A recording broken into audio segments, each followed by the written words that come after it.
Welcome to the Disc Golf Show, everybody. This is episode 29 of the 2025 season, and I'm Nick. And as always, this show is brought to you in part by our local pro shop, Final Nine Sports. They have two locations here in the Sacramento, Northern California area, one in Rocklin, one in Orangevale. As always, we do suggest go support your local pro shop. However, if you're unable to find what you're looking for, we do have a remedy for that, and that is Disc Golf Deals USA. You may have seen them on the Disc Golf Pro Tour as a sponsor. They are also a partial sponsor of this show, and if you go to discgolfdealsusa.com/discgolfshow, you can save 10% off of your entire order. There are a few exclusions that apply. Jumping in, we always like to start off with the good news, so big congratulations to a couple newlyweds out there, that being Kevin and Marisa Jones. Congratulations, as well as Alden and Lara Harris. So congratulations to the two new couples out there. Also, a big congrats to the first disc golf course, permanent disc golf course of Oak Grove in Southern California. They just recently had their 50th anniversary. That's a good milestone. So I don't know how old your disc golf course is in your local area, but 50 years for Oak Grove. Moving on, we do have quite a bit of this news is Disc Golf Pro Tour related. So we'll run through some of this stuff and maybe discuss some of it. I did want to give some recognition to the Disc Golf Pro Tour Awards that were recently announced. There were 5 divisions. I don't know if divisions is the right word. 5 different sets of awards, one being Community Champion, and those going to FPO for Ella Hansen and Paul McBeth for MPO, and that was again Community Champion. So I believe those are the ones that were voted for. Most Improved Player, we had Cadence, Burge, and Paul Krans. So those are a couple people that have been playing pro for a little bit now, but they're making some good strides recently in their consistency and their placement. So big shout out to those two. Comeback Player. I have a personal opinion on this, but we'll get to that. Comeback players for this were Paige Pierce and Paul McBeth. So another one for Paul McBeth. One of the things that I thought was, not taking away from the validity of the choice for Paige Pierce for FPO, I thought another one would have been good for that was Valerie Mandujano after her injury and all that. But it's a personal opinion. Any of these, let me know down below if you think there was somebody else that was more deserving for these specific awards. But yeah, so comeback players, we had Paige Pierce and Paul McBeth, two well-known names. Rookie of the Year, we had Rebecca Dawn and Rasmus Saukkoriipi. I probably demolished that name, but those are your Rookies of the Year, so you'll be, I'm sure, seeing their names more and more as the years pass. And Player of the Year, which was kind of like the biggest one, we had Holyn, Handley, and Gannon Buhr. There's some discussion for Holyn Handley winning because there were several people that were kind of in contention. One of my favorites, which I could see why she wouldn't get it, because she didn't finish out the year, but her stats were very convincing. 11 out of 11 top 10s, I think 9 out of 11 top 5s. Kristin Latt. She did really well for the 11 events that she played. So yes, that's just a personal choice. I understand why she didn't get it because she didn't finish out the year, but her stats show that she was nothing short of doing very well this year before she stopped playing. And then also related to the Disc Golf Pro Tour, we had the All-Stars that were announced. There were several of the people on there. One of my biggest favorites was Simon Lizotte, because I think if you don't have Simon in there, you're doing yourself wrong. But yeah, go check them out. Again, even with that, let me know who you think was missing, or if you think somebody else doesn't deserve to be considered an all-star. As for all-star products, they did announce some jerseys that you could get. So you can get FPO or MPO jerseys in either women's or men's sizes. And those run basically $50 a jersey. And each of those jerseys, I think there's red and blue different colored versions. You can get it with your favorite all-star name on the back. So they have their name printed across the back, which is kind of cool. So if you trying to find that last Christmas gift, maybe that might be a good option. Last thing related to Disc Golf Pro Tour news-wise for this episode is that some ticket prices were announced.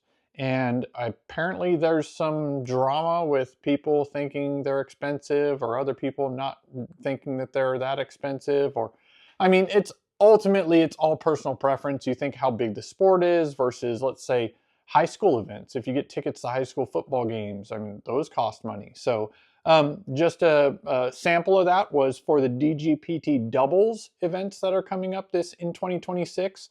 A general admission 3-day pass is going to be $63 before tax, probably. I don't know.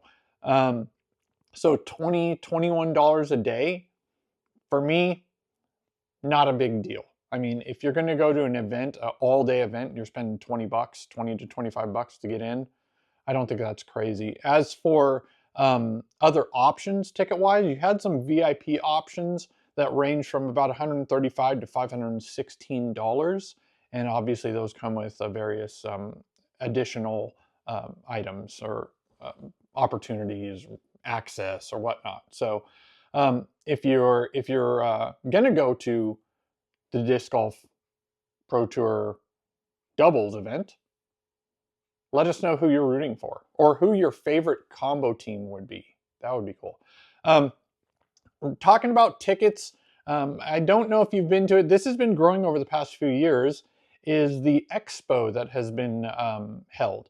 And there is a Disc East and a Disc South, and both of those, again, have been announced for this 2026 next year.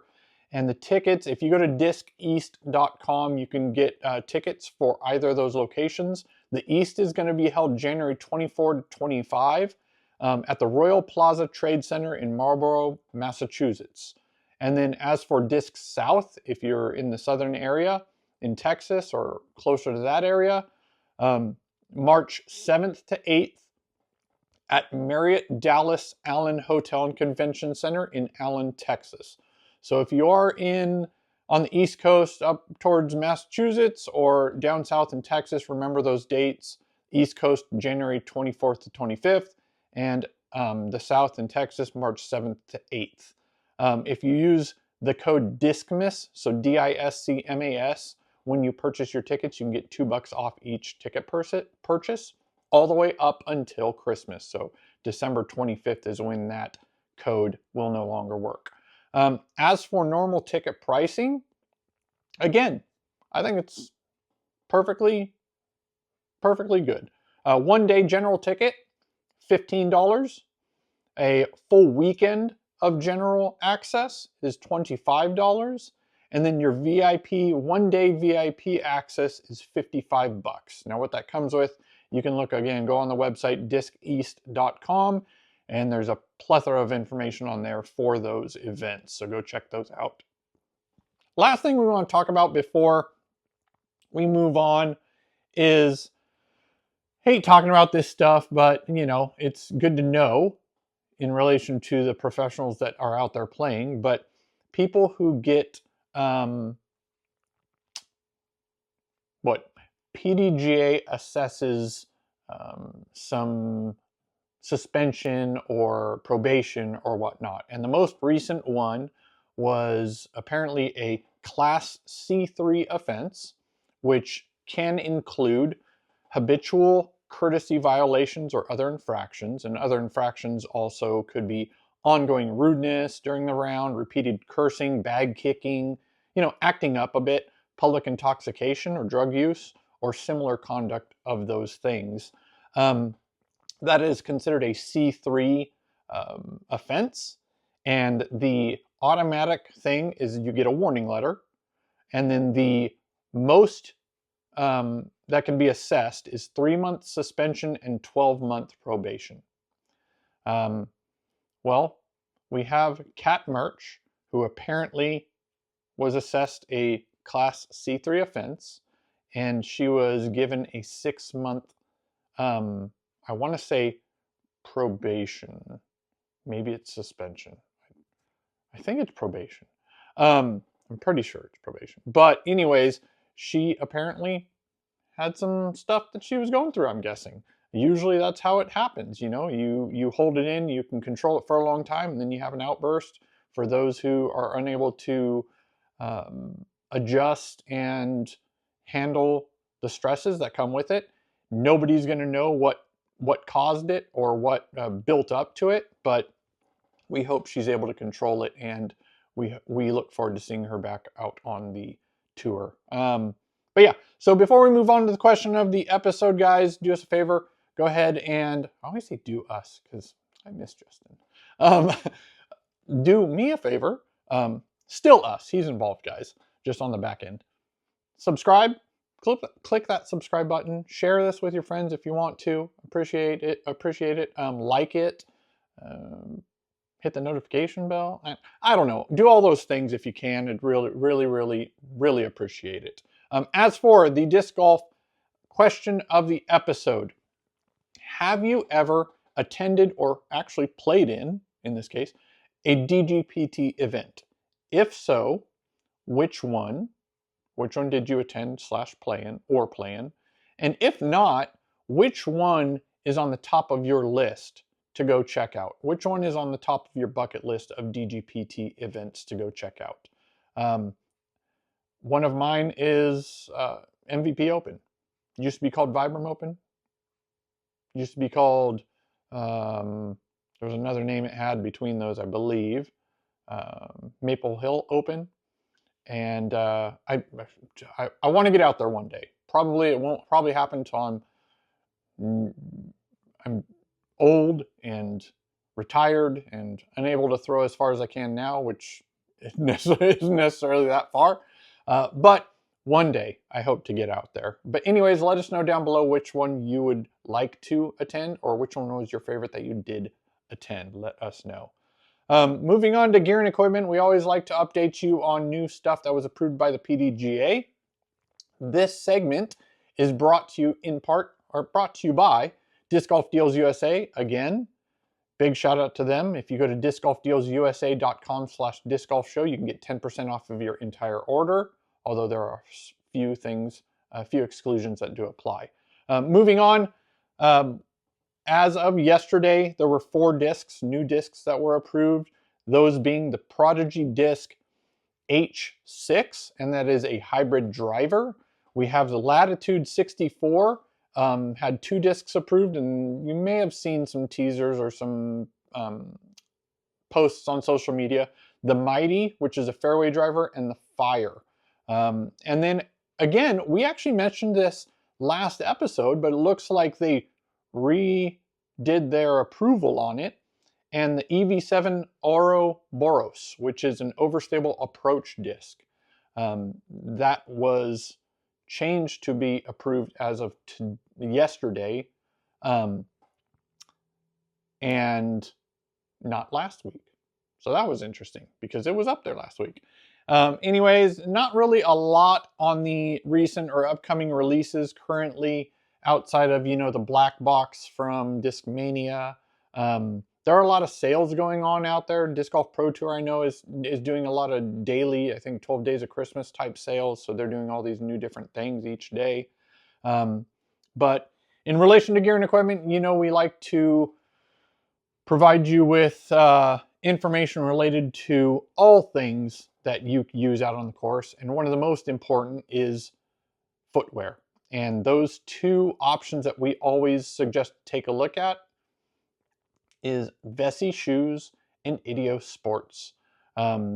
They're two different styles of shoes, and they're both fairly lightweight, and they are waterproof, which is a huge thing, especially during the winter. Just walking out in grass, you can get your socks soaked if you don't have some waterproof shoes. So go check those out. Again, Vessi or Ideo Sports.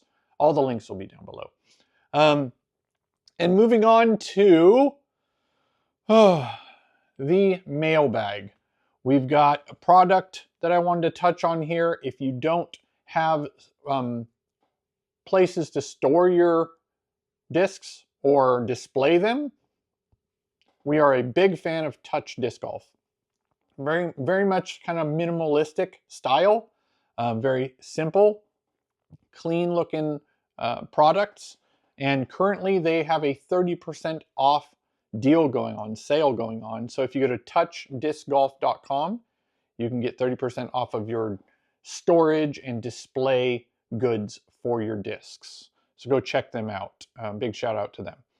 As for the video that we want to suggest in this episode, that is going to be by Latitude 64, and surprise, surprise, not really, the Kristin Tatar interview with Jonathan, with Jonathan.